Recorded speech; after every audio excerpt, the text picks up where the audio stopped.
Ya, Assalamualaikum warahmatullahi wabarakatuh. Teman-teman, saya Tri Rahayu Utami. Hari ini mau sharing soal mengenal metode Montessori ya. Metode Montessori ini sebagai metode pembelajaran untuk mengoptimalkan kecerdasan anak.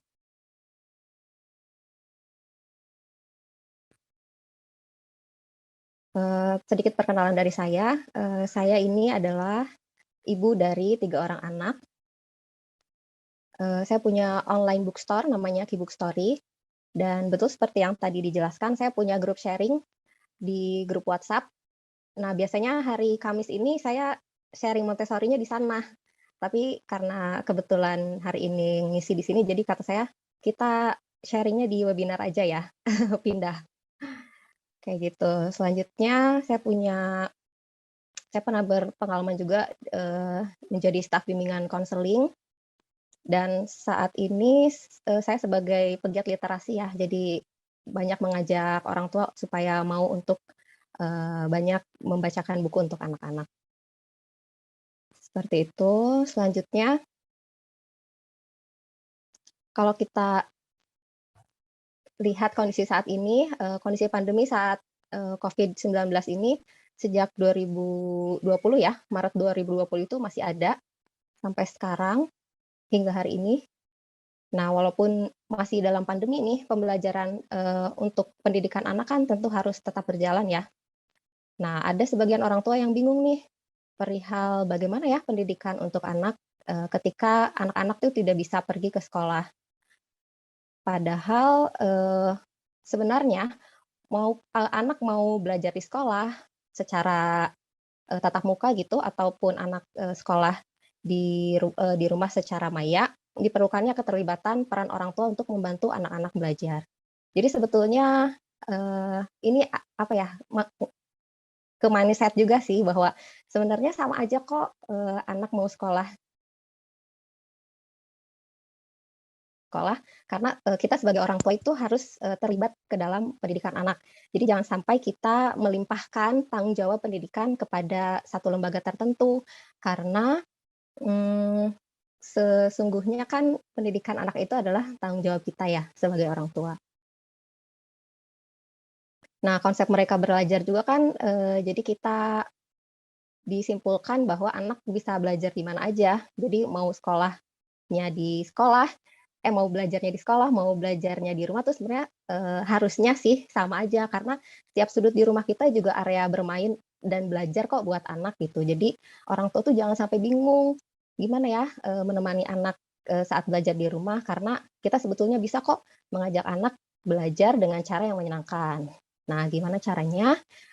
Dengan bermain. Nah, mengoptimalkan kecerdasan anak dengan bermain. Bagaimana caranya? Nah, seperti yang kita tahu ya, dunia anak itu kan, adalah dunia bermain. Nah, faktanya anak itu banyak belajar banyak hal ketika mereka bermain. Maka, bermain itu sangatlah penting bagi perkembangan anak. Nah, kenapa sih, kok anak bisa jadi cerdas ya dengan bermain? Nah, karena ketika anak bermain itu kan mereka tuh merasakan, perasaan yang bahagia gitu, sehingga informasi yang kita sampaikan kepada anak ketika mereka sedang kondisi psikisnya itu bahagia, akan lebih dapat diterima dan diserap dengan secara sukarela gitu. Jadi, proses belajarnya akan lebih mudah. Nah, akhirnya timbul pertanyaan kan, bermain seperti apa sih yang sebenarnya bisa mengoptimalkan kecerdasan anak? Nah, permainan yang bisa mengoptimalkan kecerdasan anak ini adalah permainan yang bisa menstimulasi banyak aspek pada anak. Aspek apa aja sih? Nah, di antaranya adalah aspek motorik, aspek sensori, linguistik pada anak, kognitif, dan aspek-aspek lainnya. Nah, semua aspek pada anak tersebut dapat distimulasi, salah satunya adalah dengan permainan yang menerapkan metode Montessori. Nah, apa sih, Montessori itu? Nah, Montessori itu adalah sebuah metode pendidikan yang dikembangkan oleh Dr. Maria Montessori, berdasarkan hasil penelitiannya di sekolahnya, yaitu namanya, eee, Casa dei Bambini ya, bahasa Italia yang artinya, children's house. Penelitiannya itu dilakukan selama bertahun-tahun. Nah, jadi di metode Montessori ini, memiliki pendekatan bahwa pendekatannya berpusatnya pada anak ya. Karena kalau yang kita ketahui selama ini kan, eee, anak-anak itu di sekolah itu, sebagian besar ya berpusat pada guru. Jadi guru yang selalu memberikan input, guru yang selalu, memberikan, guru yang selalu berbicara, guru yang selalu, memilihkan, "Sekarang kita mau ngapain ya?" Seperti itu. Nah, kalau di metode Montessori tidak, kita lebih berpusat kepada anak dan membebaskan anak, bukan membebaskan ya, memberikan ruang kepada anak untuk, hari ini mau belajar tentang apa, gitu. Nah, dibebaskan kalau di metode Montessori. Nah, metode Montessori ini juga mendukung pengalaman pembelajaran yang sesuai dengan tahap perkembangan anak. Jadi, tahapan anak dalam Montessori itu dalam perkembangan anak itu kan berbeda-beda ya. Nah, nanti belajarnya juga akan berbeda. Mungkin area pembelajarannya sama, tapi nanti tingkat kesulitannya akan berbeda di antara satu usia dengan usia yang lainnya. Seperti itu. Nah, yang paling penting dari metode Montessori ini adalah filosofinya. Kenapa penting? Karena dengan memahami filosofi Montessori, ini akan memudahkan kita untuk memandang anak dan memahami cara untuk bagaimana sih harusnya untuk memperlakukan mereka. Nah, filosofi Montessori-nya sebetulnya ada banyak ya, saya share aja beberapa. Yang pertama itu adalah the absorbent mind. Jadi, anak memiliki pikiran yang mudah menyerap segala informasi seperti spons atau kamera. Jadi, karena anak pada usia dini itu memiliki, kemampuan menyerap dengan cepat, maka, kita harus, mengoptimalkan nih potensi, mereka menyerap informasi dengan cepat itu dengan menstimulasi dengan optimal, supaya, kecerdasannya juga bisa optimal dan, jadi terstimulasi dengan, optimal gitu kecerdasannya. Yang kedua adalah sensitive period, yaitu merupakan periode sementara dalam kehidupan anak, ketika minat anak terfokus pada perkembangan keterampilan atau pengetahuan tertentu. Jadi, periode sensitif ini ada beberapa ya, di antaranya misalnya, anak usia 0 sampai 6 tahun itu dia lagi fokus ke language, anak 1 sampai 4 tahun itu dia fokusnya di belajar berjalan. Jadi, sensitif gitu periodenya. Jadi, anak di periode tertentu itu mereka belajar, sesuatu gitu. Kadang ada yang, belajar beberapa aspek atau, bertahap, seperti itu. Selanjutnya adalah follow the child atau memberikan, ruang kepada anak untuk memilih kegiatan apa sih yang mau mereka lakukan. Seperti yang tadi dibilang ya, jadi kita memberikan ruang kepada anak, hari ini mau belajar tentang apa ya, gitu. Jadi mereka pilih mainannya sendiri dan, kita akan fokus di belajar yang mereka inginkan, gitu. Selanjutnya adalah, prepare environment. Jadi kalau di metode Montessori ini kan kita, siapkan segala sesuatunya ya, sebelum kita mulai ngajak main anak, jadi kita siapkan dulu nih, hari ini mau belajar apa, disiapkan dulu, alat-alatnya, area kerjanya, bahan-bahannya yang dibutuhkan seperti apa. Nah, itu nanti akan mendukung anak untuk, ketika kita sudah memperagakan, cara mainnya seperti ini, nanti anak udah bisa sendiri gitu. Jadi betul-betul disiapkan, lingkungannya untuk mendukung anak supaya bisa bereksplorasi sendiri. Filosofi Montessori yang selanjutnya adalah, respect to the child. Jadi menghargai setiap proses belajar yang anak lakukan. Tadi juga udah sempat dijelaskan ya, jadi, kita harus, menghargai. Jadi anak misalnya kan kita tiap main tuh, beberapa kadang ada goals-nya ya. Misalnya ketika, kita belajar practical life misalnya anak disuruh menyendokkan air ke gelas kosong misalnya, terus anak belum bisa. Nah, nggak apa-apa, kita tetap hargai bahwa, mereka udah mau berusaha untuk melakukan hal itu juga udah bagus gitu. Jadi, tetap kita hargai apapun yang anak lakukan selama proses pembelajaran. Selanjutnya adalah providing purposeful, activity. Jadi, setiap permainan itu kita set ya, jadi ada yang fokusnya nanti di aspek sensori misalnya, atau fokusnya di apa namanya, keterampilan anak sehari-hari gitu dan lain sebagainya. Selanjutnya, help me to do it with myself. Jadi, membantu anak untuk dapat melakukan aktivitasnya secara mandiri, setelah ditunjukkan bagaimana caranya. Jadi, kita tidak jadi kalau di metode Montessori itu kita tidak hanya, memerintah, tapi kita juga menunjukkan bagaimana cara untuk, memainkan, mainan ini gitu misalnya. Jadi setelah kita mainkan, kita tunjukkan, show, lalu kita, berikan, kepada anak, "Silahkan dicobain, cara mainnya kayak gini, coba sekarang cobain sendiri," gitu. Jadi kita membantu mereka supaya mereka bisa melakukan hal tersebut secara mandiri. Selanjutnya proses not result, yaitu fokus pada pembelajaran yang dilakukan oleh anak, bukan, berfokus pada hasilnya. Tadi udah disampaikan ya, hampir sama dengan respect to the child. Nah, ini adalah, kurikulum atau area pembelajaran yang ada di Montessori. Yang pertama ada practical life, kegiatan keterampilan hidup sehari-hari, sensorial atau kegiatan stimulasi, 8 indera sensori, lalu ada language, kegiatan berbahasa, lalu ada matematik, kegiatan yang berhubungan dengan konsep matematika, dan culture, kegiatan yang dapat mengenalkan anak dengan lingkungan sekitar mereka. Nah, kalau di Montessori sebenarnya aslinya ya, dari Maria Montessori-nya sendiri itu sebenarnya hanya ada 5 area pembelajarannya. Tapi kalau kita di Indonesia kan mayoritas agama Islam ya. Jadi kita masukin juga nih bisa masukin Islamic Studies, kegiatan yang berhubungan dengan pengenalan agama Islam dalam kehidupan sehari-hari. Jadi kita masukkan Islamnya, tapi tetap menggunakan prinsip-prinsip dari Montessori, seperti itu. Nah, sekarang kita bahas satu-satu ya tentang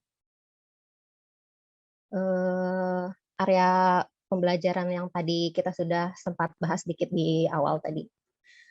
Nah, yang pertama itu adalah practical life, yaitu kegiatan yang meliputi keterampilan hidup sehari-hari. Nah, kegiatan ini diberikan kepada anak setidaknya untuk tujuan 4 hal dasar. Yang pertama itu adalah order, anak bisa memahami perintah. Yang kedua adalah concentration, yakni anak bisa fokus pada aktivitas yang sedang dilakukan. Yang ketiga adalah coordination, yaitu adanya koordinasi antara anggota tubuh anak dengan aktivitas yang sedang dilakukan. Yang keempat adalah independence, yaitu anak bisa melakukan semua kegiatannya untuk melatih kemandiriannya. Jadi memang yang pertama ini kita kan nanti ini ngaruhnya ke nanti pas di sekolah sih. Anak itu kan harus bisa memahami instruksi dari yang gurunya sampaikan. Nah, kita udah coba nih dilatih di rumah untuk supaya anak bisa memahami perintah dari yang kita udah coba dilakukan di rumah gitu. Nanti ketika di sekolah dia sudah terbiasa. Nah, contoh permainannya seperti apa sih di area practical life? Ini ada beberapa ya. Yang pertama itu ada menuang air. Jadi nanti kita siapkan apa ya, tray. Tray itu apa ya? Nampan atau baki atau pokoknya alas kerja mereka gitu. Lalu siapkan juga tekonya. Lalu siapkan juga gelasnya atau wadah apa gitu ya supaya bisa untuk menampung airnya. Lalu bisa pakai corong, bisa enggak. Nanti tinggal kita beritahukan kepada anak, "Nak, ini ada teko isinya air, kita tuangkan ya ke gelas," misalnya. Nanti Bunda contohkan terlebih dahulu. Cara menuangkannya seperti ini ya, dituangkan airnya masuk ke gelas, seperti itu. Nanti setelah anak sudah melihat bagaimana kita menunjukkan caranya, lalu berikan anak kesempatan untuk bisa melakukan hal itu sendiri. Nah, nanti jangan lupa karena ini practical life, ada beberapa rule ya yang perlu dijelaskan kepada anak. nanti bilangin aja misalnya, nanti pas nuangin jangan sampai tumpah ya airnya gitu. Nah, kalau misalnya tumpah gimana? Nanti kalau misalnya tumpah, dilap airnya. Nah, nanti disediakan juga misalnya kayak lap kecil atau tisu misalnya di sebelah anak. Nanti ketika misalnya dia sedang praktek, menuangkan airnya dan tumpah, nanti dia bisa langsung mengelapnya sendiri seperti itu. Jadi di sini juga kita melatih tanggung jawabnya ya. Bagaimana ketika anak melakukan hal ini, lalu ada kesalahan misalnya, lalu dia bisa memperbaikinya seperti itu. Nah nanti ini juga jadi gimana ya? Saya pengalaman sendiri sih. Jadi ketika anak sudah bermain ini, terus nanti misalnya dia lagi minum nih, lagi minum tuh kan kadang suka kayak buru-buru gitu ya ngambil air dari dispenser atau pas lagi dia minum gitu. Terus ternyata airnya tumpah ke lantai, anak tuh langsung automatically ngambil lap, lalu dilap si tumpahan airnya. Gitu. Jadi benar-benar contoh permainan practical life ini benar-benar nanti sama anak tuh akan terpakai sekali di kehidupan mereka sehari-hari gitu. Jadi kita selain main-main gitu ya sama anak, kita juga mengajarkan bahwa tanggung jawab juga, mengajarkan kemandirian juga dari hanya satu permainan ini saja. Contohnya gitu. Belum lagi jika kita mengajak anak untuk bermain di permainan yang lainnya. Kayak gitu. Nah, permainan yang selanjutnya di practical life itu ada menyendok beras. Ini sebenarnya nggak harus beras sih. Dan berasnya juga nggak harus warna-warni kayak gini sih. Ini mah namanya rainbow rice ya. Boleh warna-warni, boleh enggak. Mau pakai makaroni juga bisa. Pakai bahan lain pokoknya bisa deh. Yang solid gitu ya. Yang padat gitu bahannya bisa. Nanti dikasih instruksi ke anaknya itu, Dek nanti kita sendokkan berasnya dari sini ke wadah yang kosong ya. Lalu kita tunjukkan caranya seperti apa. Lalu kita berikan kesempatan kepada anak untuk melakukan hal tersebut. Kayak gitu. Nah, ini kan dia jadi belajar megang sendok, belajar untuk memindahkan sesuatu ke tempat yang lain gitu. Nah, nanti ini kepakai juga waktu untuk support dia bisa makan sendiri gitu. Nah, nanti sama sih kayak yang tadi menuang air ya, kalau misalnya jangan sampai tumpah. Kalau misalnya ada yang jatuh berasnya dibersihin ya, kayak gitu. Sama. Nah, selanjutnya yang di practical life selanjutnya itu ada yang namanya mencapit benda. Jadi nanti kita sediakan alat capitan. Kalau di Montessori namanya tweezer.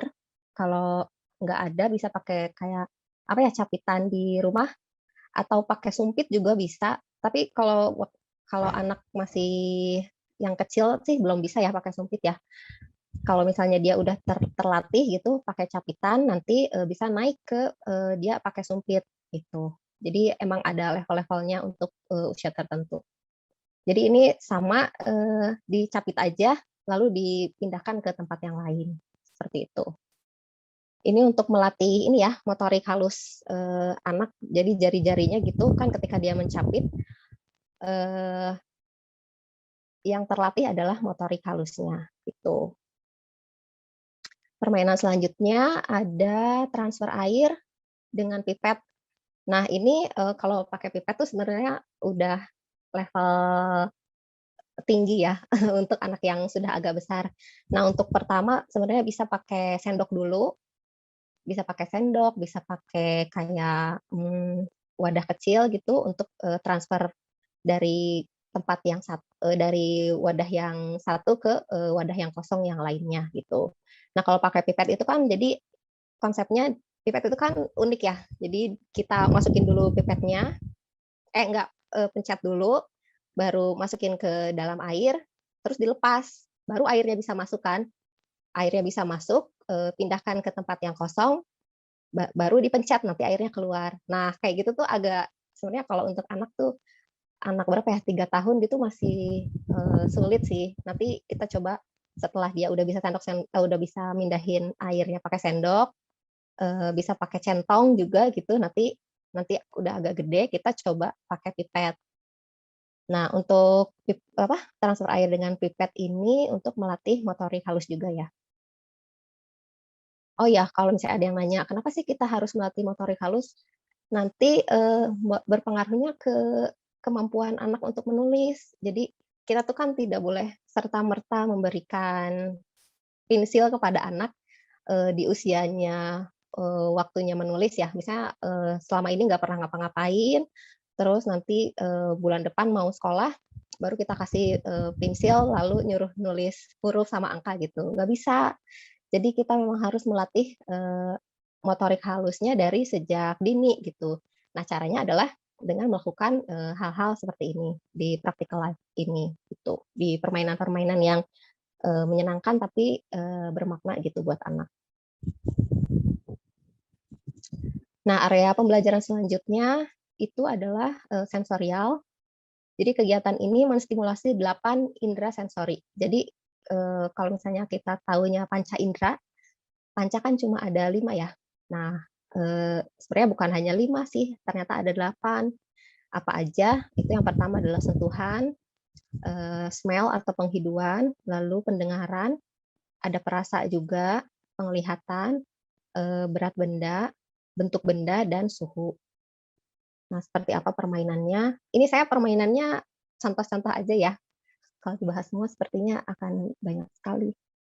Nah, yang pertama, untuk mengenal konsep tekstur halus dan kasar, dan juga basah kering ya. Kita bisa menggunakan spons. Jadi kan spons itu, ada 2 sisi ya, yang, sisi yang hijaunya itu yang kasarnya, sisi yang kuningnya itu yang, lembutnya. Nanti kita bisa kasih tahu anak, "Nak, ini namanya spons, coba pegang deh, yang sisi ini ternyata kasar ya," gitu. Yang di sebaliknya, "Ini teksturnya halus ya," kayak gitu. Nanti kita bawa air, bawa airnya boleh diwarnain pakai pewarna, boleh supaya lebih menarik, enggak juga nggak apa-apa. Nanti kita masukin tuh sponsnya, nanti kan airnya menyerap tuh ke spons.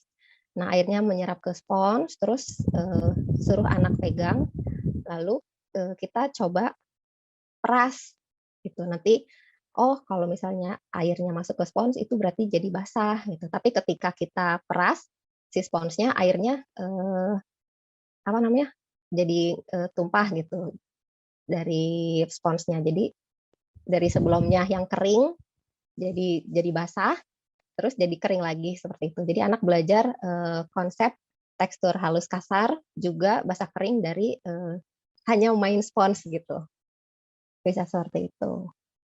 Nah, selanjutnya, kita juga bisa, mengenalkan permainan mengenalkan konsep panas dingin dengan permainan ini botol. Jadi kita sediakan botol, eee, 2 atau 3 boleh. Jadi yang satu diisi air biasa, yang satu diisi air hangat, yang satu diisi air dingin. Nanti anak disuruh pegang, "Nah, ini dingin, ini hangat, yang ini, biasa." Atau boleh juga dingin sama panas aja gitu boleh. Nggak panas ya, maksudnya hangat gitu, hangat yang bisa dipegang sama anak gitu. Nah, nanti kita, itu juga mengenalkan kepada anak bahwa, "Oh, ini namanya panas, oh ini namanya dingin," seperti itu. Permainan Montessori selanjutnya di area sensorial ya, ini ada namanya smell battles. Jadi nanti kita bisa, kita kan kalau masak tuh suka dikasih aroma-aroma gitu ya. Nah, itu kita pakai untuk, pembelajaran buat anak. Jadi nanti kita siapkan, si apa namanya, serbuk-serbuk yang wangi-wangi itu, nanti kita kenalkan sama anak, "Nak, ini wangi vanila, nah ini, wangi kapulaga, nah ini wangi," apa misalnya bunga gitu segala macam. Nanti, bisa pakai gambar juga bahwa, "Ini kapulaga tuh warnanya gambarnya kayak gini loh, vanila tuh, gambarnya seperti ini loh," kayak gitu. Tapi intinya dia,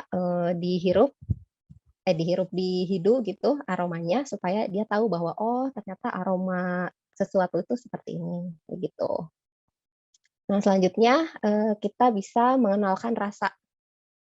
Caranya pakai, bahan-bahan yang ada di rumah aja ya, bisa pakai gula, bisa pakai apa namanya, garam untuk yang asinnya.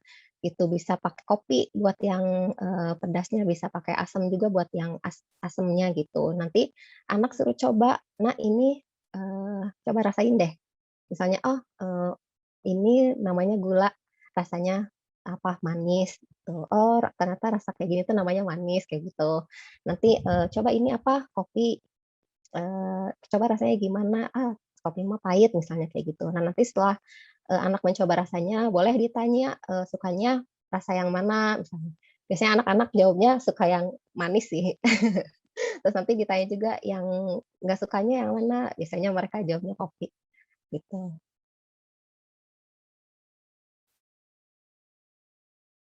Nah, selanjutnya kita, ke language ya.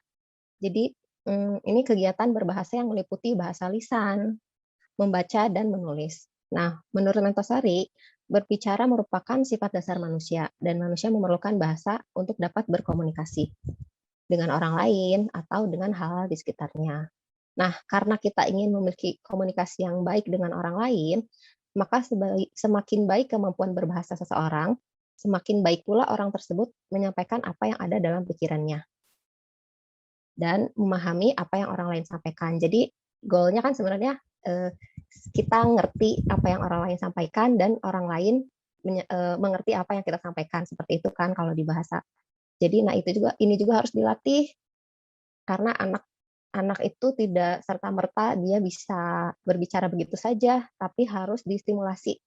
Oleh karena itu, di awal kehidupannya, bahkan saat di kandungan ya, kita sudah bisa loh sebenarnya, waktu lagi hamil tuh, kita bacakan buku, untuk dia ketika kita lagi hamil, karena mereka bisa dengar kok dari dalam, kandungan itu mereka bisa dengar. Lalu, setelah lahir juga dibacakan buku gitu, Kak, juga itu bisa banget. Terus didengarkan ayat-ayat suci Al-Qur'an seperti itu untuk menstimulasi pendengarannya, dan otaknya gitu bisa juga. Tapi intinya, yang di language ini jadi kita bacakan buku, terus ajak ngobrol, itu memang basic sekali sih di stimulasi area bahasa ini. Jadi kalau misalnya ada yang nanya, "Gimana ya cara mudah supaya anak, bisa terstimulasi kemampuan bahasanya?" Ya sering ajak ngobrol aja. Lalu selanjutnya adalah dibacakan buku, itu mah basic ya. Nah, untuk kita bermain-mainnya dengan anak, kita bisa menggunakan pasir. Nah, nanti ini juga bisa membantu kita ketika mengenalkan, apa namanya, huruf, bisa mengenalkan huruf atau angka gitu ya. Nanti untuk membaca, jadi nanti kita sediakan pasirnya, nanti suruh anak tracing, tracing itu apa ya, apa namanya, ya tracing tahu kan ya? Apa ya bahasa Indonesianya? Ya itulah pokoknya, ditelusuri gitu, ditelusuri, oh cara bikin ini namanya "i" gitu, kita buat di si pasirnya. Nah, pasirnya ini kalau misalnya apa namanya, nggak perlu pasir di pantai ya, sebenarnya boleh berkreasi juga pakai garam, dicampur sama pewarna, nanti dicampur tuh sampai warnanya, apa namanya, tercampur dengan baik, lalu dijemur tuh di, bawah matahari sampai kering. Nah, itu adalah pasir DIY yang bisa kita pakai.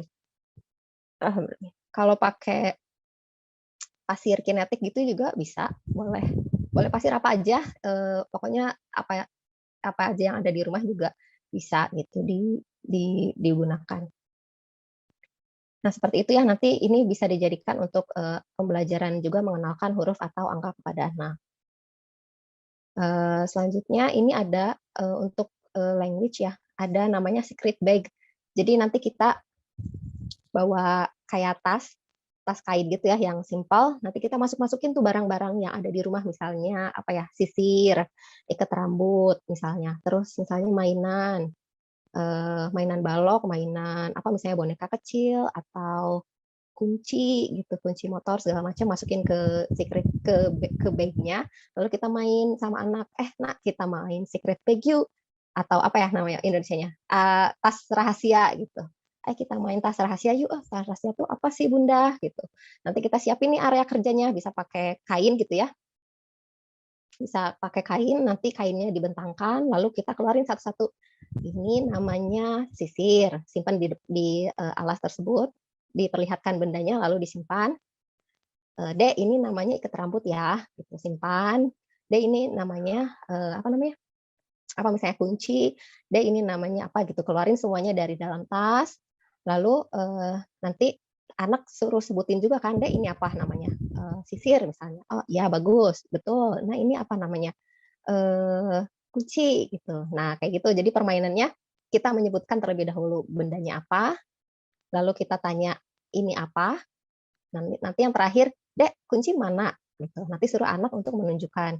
Nah, ini juga, apa namanya, cara untuk menstimulasi, kemampuan berbahasanya ya. Jadi anak-anak tuh bisa jadi kayak cepat hafal gitu dengan benda-benda yang di sekitarnya dengan pakai metode ini. Namanya 3 lesson period.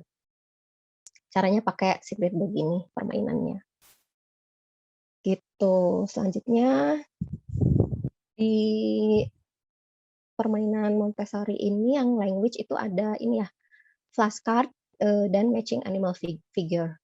Jadi teman-teman pasti di rumah punya deh, apa namanya, mainan binatang yang animal figure ini. Nah, nanti sediakan aja gambarnya, terus nanti anak suruh, apa, mencocokkan mana sih yang gambarnya yang sesuai dengan si binatangnya. Nanti disebutkan binatangnya namanya apa, kayak gitu. Sambil mencocokkan, sambil mengenalkan binatangnya, sambil anak ngomong juga, apa, nama binatangnya apa. Jadi selain apa namanya, kosakatanya juga bertambah, anak juga jadi mengenal berbagai macam binatang, seperti itu. Ini bisa diterapkan untuk mengenalkan apa aja ya, kayak buah gitu, terus sayuran, kayak gitu bisa.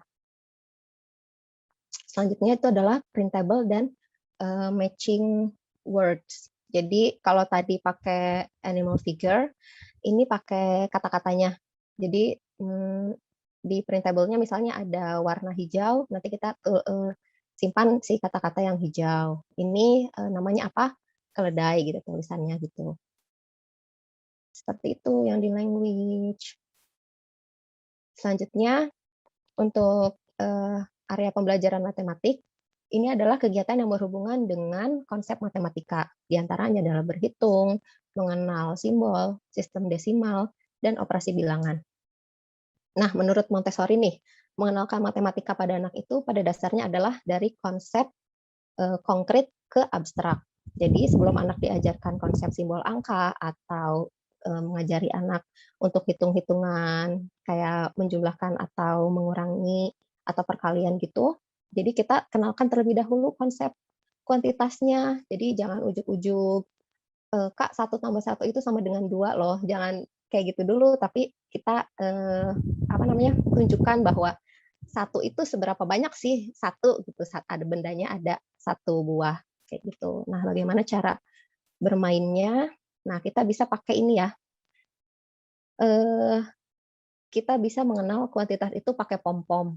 Sebenarnya nggak harus pakai pom-pom sih, bisa pakai apa aja ya yang ada di rumah. Pokoknya yang bentuknya ada, banyak gitu, bisa pakai Lego misalnya. Kalau misalnya ada Lego yang kecil-kecil itu yang warna-warni, itu bisa juga pakai. Jadi nanti kita gambar ulatnya, mmm, terus ulat itu kan ada, apa sih namanya, buku-bukunya gitu ya, dibuat juga. Jadi ada yang dari 1 sampai 10 gitu, atau 1 sampai 9 misalnya. Nanti, anak disuruh, nyimpen si Legonya atau pom-pom ini sampai, si bulat-bulatannya habis. Nah, nanti kita hitung, kan sambil anak, nyimpen sambil anak hitung ya, 1, 2, 3, 4, misalnya gitu. Oh, jadi ini ada berapa jumlahnya? Ada 4 gitu. Nah, jadi anak tuh belajar kuantitas bahwa, oh, 4 tuh segini banyak gitu, kurang lebih. Nah, ini juga kita kan konsepnya dari konkret ya, jadi kita harus benar-benar ada bendanya dulu deh kalau sama anak-anak gitu. Nah, mengenal pecahan juga sama, jadi kita, bisa pakai apa ya, buah-buahan gitu yang ada di rumah, atau makanan apa gitu yang bisa dibagi-bagi ya. Nanti kita, ajarkan kepada anak bahwa pecahan itu misalnya 1/2, 1/2 itu jadi kamu punya 1 terus dibagi 2. Nah, jadi ini 1/2, ini 1/2. Nah, kayak gitu contohnya. Jadi sepertinya akan lebih mudah dipahami sama anak ya, konsep konkret ini karena jadi anak tidak harus membayangkan dengan sulit karena bendanya udah ada di depan mata, seperti itu.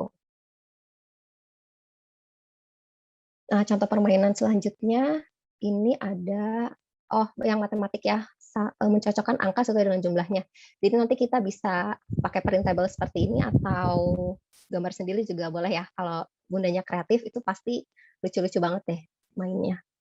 Nah, jadi bisa pakai jepitan kayak gini atau pakai jepitan yang ada di rumah atau pakai tanda seperti apa gitu loh, pokoknya yang ada di rumah lah ya.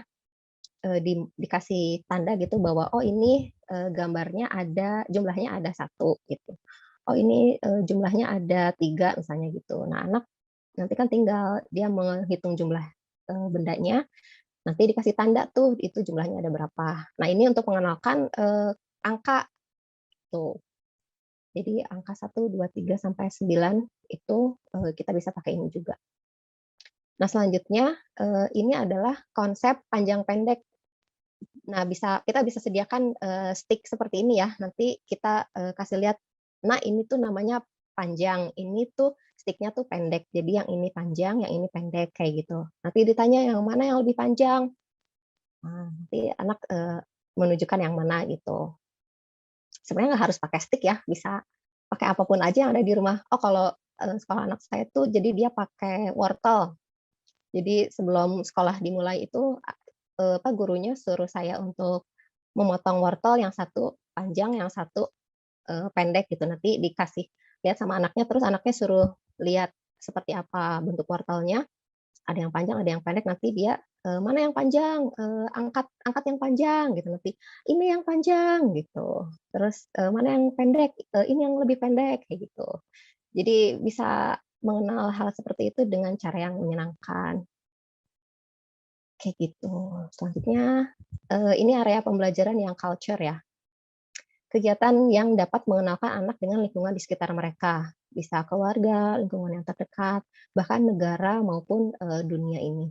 Nah, area pembelajaran budaya ini ada beberapa sub area ya. Ada botani atau tumbuhan, zoologi atau hewan, geografi dan sejarah. Nah, kita lihat permainannya seperti apa. Nah, ini kita sebenarnya kalau pagi-pagi gitu ya, bingung anak tuh di rumah ngapain ya, udah kita ajak keluar aja kalau misalnya di luar sekiranya sepi ya, kita ajak keluar terus, kita lihat ada tanaman apa ya di luar gitu, kita bisa coba ambil beberapa, jenis daun yang berbeda, lalu nanti kasih lihat kepada anak bahwa, oh ini ternyata tiap, apa namanya, tiap tumbuhan itu bentuk, daunnya berbeda-beda loh. Oh ini daun singkong seperti ini, daun pepaya seperti ini, pepaya Jepang seperti ini, beda. Nah, terus nanti kalau misalnya anaknya sudah lebih, apa ya namanya, di atas 6 tahun kan udah masuk sekolah SD ya, biasanya kan mereka udah mulai dapat tuh, jenis-jenis daun itu seperti apa, kayak yang menjari, ada yang melengkung, ada yang kayak akar tunggal, kayak gitu ya. Nah, kita bisa, eksplorasi sendiri nih keluar rumah gitu, supaya anak juga, oh ternyata tidak hanya lihat dari gambar gitu, ternyata kita juga bisa, lihat, realnya seperti apa, jadi mereka juga bisa lebih paham. Jadi, anak memahami gitu, jadi bukan hanya menghafal ya, kalau sekolah itu, dengan cara seperti ini. Nah, selain itu biar lebih menyenangkan, setelah kita ambil-ambil daunnya, nanti kita pakai, cat air. Kita sediakan cat air, kita sediakan kertasnya, nanti cat airnya oles gitu ya ke daun, lalu kita tempelkan ke kertasnya. Nanti tuh, apa namanya, struktur dari garis-garis daunnya itu kan kecetak gitu di kertasnya. Jadi ini sekalian art juga buat anak gitu. Pasti anak-anak seneng banget deh. Jadi kita ajak keluar, mereka seneng kan main di luar, kita coba ambil beberapa daun, lalu setelah, belajar sedikit gitu, kita ajak untuk bermain, lips art ini. Itu biasanya akan lebih menyenangkan sih dan lebih masuk gitu ketika kita menjelaskan. Nah, selanjutnya ini adalah mengenal pulau dan mencocokkan bentuk ya. Yang ini pulau-pulau di Indonesia itu kan banyak, jadi kita bisa mengenalkan dulu pertama bahwa ini adalah apa namanya, Pulau Sulawesi misalnya, ini adalah pulau apa namanya, Jawa seperti itu, atau negara juga bisa ya. Lalu, setelah kita kenalkan terus dicocokkan, bentuk-bentuk pulaunya mana, yang sama bentuknya, kayak gitu. Selanjutnya juga yang mengenal benua, kan benua tuh ada beberapa juga ya. Nah, bisa pakai ini, nanti bisa pakai yang kata-kata yang seperti tadi di awal caranya. Nah, printable-nya tuh nggak harus gambar sendiri, udah banyak yang nyediain, salah satunya indonesiamontessori.com ya. Kalau kayak saya nih, nggak bisa gambar, nggak usah susah gitu untuk, "Aduh gimana ya cara gambar, pulau?" Nggak usah, udah ada, printable-nya, nanti kita tinggal nge-print aja, gitu. Nah, ini yang terakhir adalah Islamic Studies ya, kegiatan yang berhubungan dengan pembiasaan dan pengenalan agama Islam dalam kehidupan sehari-hari. Jadi, pendekatan pendidikannya tetap menggunakan kelima area Montessori, tapi fokus pada aspek perkembangan spiritual agama Islam pada setiap kegiatannya. Nah, karena kewajiban orang tua dan guru yang paling utama adalah mengenalkan aspek nilai agama dan moral, penanaman akidah dalam setiap kegiatan yang dilakukan bersama anak, jadi itu adalah kunci dalam mengaplikasikan kegiatan ini. Jadi, kita sebagai orang tua kan emang punya tanggung jawab ya untuk, eee, apa namanya, menanamkan nilai-nilai agama kepada anak-anak kita. Nah, caranya tidak harus strict gitu, anak duduk terus kita, ngomong kayak gitu, tapi kita bisa juga dengan ajak, anak-anak bermain tapi tetap, sambil mengajarkan nilai-nilai agamanya gitu. Permainannya seperti apa? Yang pertama, ini, kalau anaknya udah bisa mengenal simbol ya, bisa mengenalkan huruf hijaiyah dengan, flashcard seperti ini. Nah, ada nih namanya, knock knock games. Teman-teman ada yang tahu nggak namanya knock knock games itu apa? Jadi, nanti kita bisa pakai flashcard seperti ini, setelah dijelaskan ya misalnya, "Nah ini tuh namanya A ya, huruf hijaiyahnya namanya A, ini ba, ini ta," misalnya. Nanti tutup di meja misalnya si, printable-nya, atau flashcard-nya, nanti kita ketok, tok tok, terus dibuka, ini huruf apa ya? Kayak gitu. Nanti tok tok lagi, ini huruf apa ya? Kayak gitu. Nanti anak lebih tertarik sih biasanya karena, "Oh, kita main knock knock games yuk," kayak gitu. Tapi, bisa sambil dia mengetahui bahwa, di dalamnya ada, gambar apa ya, kayak gitu. Biasanya sih lebih masuk ya dibandingkan kalau kita ngajarin strict banget gitu pakai buku, terus, anak-anak disuruh duduk dengan, diem aja gitu tanpa ada games-nya. Nah, kalau ini biasanya sih lebih menyenangkan nanti, eee, kalau misalnya kayak lupa-lupa gitu kan jadi anaknya juga ketawa-ketawa, seperti itu. Nah, selanjutnya ini mencocokkan silsilah keluarga Rasulullah, bisa pakai kayak apa ya ini, Lego ya, semacam Lego gitu nanti, dipisah. Ada nama gitu, terus ada ayah, ada ibu, ada paman, eee, dan istri gitu misalnya atau anak-anak, nanti ditulisin namanya ada, siapakah beliau, dalam silsilah keluarga Rasulullah gitu. Nah, tentu saja anak tidak mungkin langsung tahu ya, jadi kita cerita dulu sebelum kita bermain ini, kita harus cerita dulu sama anak bahwa Rasulullah itu keluarganya siapa aja, kayak gitu. Nah, ini adalah cara untuk semacam reviewnya aja gitu buat anak-anak, seperti itu. Selanjutnya ini, contoh permainan selanjutnya. Nah, yang biasanya ini nih yang suka anak-anak bingung. Kalau Ramadan, kan nggak ada ya di kalender gitu misalnya, Januari, Februari, Maret, April gitu kan, eee, apa namanya, suka bingung gitu anak, "Ini bulan apa sih Bunda?" Misalnya, "Ini bulan Ramadan."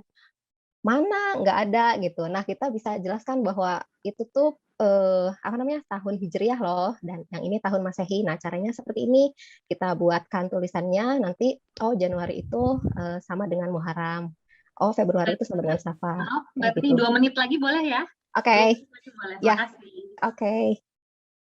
Nah, yang selanjutnya ini mencocokkan kata dengan bahasa Arab ya, pakai jepitan kayu kayak gitu. Ini review juga sama. Nah, ini pengenalan aja sih. Kalau tadi kan kita belajarnya apa namanya? Pakai yang semua yang ada di rumah. Nah, sebenarnya Montessori juga punya alat khusus loh untuk pengenalan kepada anak-anak tuh. Kayak ini ada sandpaper untuk belajar bahasa, ada pink power juga untuk sensorial ya, sama Knobslider itu sensorial juga sama. Yang ini geometrik juga sensorial, wooden smell. Kalau tadi kita pakai yang ada di dapur, nah ini dia juga punya sebenarnya aslinya. Kayak color box gini juga untuk visual perception, kayak gitu udah ada. Nah ini untuk belajar matematika ada namanya BIDS. Jadi dia tuh 1, 10, 100, 1000. Jadi kalau di Montessori setelah 10 itu enggak 11, langsung ke 100. Setelah 100 itu belajar 1000 kayak gitu. Nah ini ada soundbox juga sama Beric tablet buat apa namanya berat, ringan, sama sedang. Gitu. Dan nih bagaimanapun ibu adalah madrasah pertama bagi anak dan anak-anak tuh sebenarnya seneng loh interaksi sama orang tua. Jadi ayo dampingi anak belajar dengan cara yang menyenangkan di setiap periode usia tahapan perkembangan anak. Jadi jangan apa ya bingung gitu anak ada di rumah tuh jangan bingung, ajak main aja dengan bermain apapun dia tetap bisa belajar dan mendapatkan sesuatu. Seperti itu. Nah, mari bangun bonding dan optimalkan kecerdasan anak-anak dengan bermain Montessori. Selamat bermain.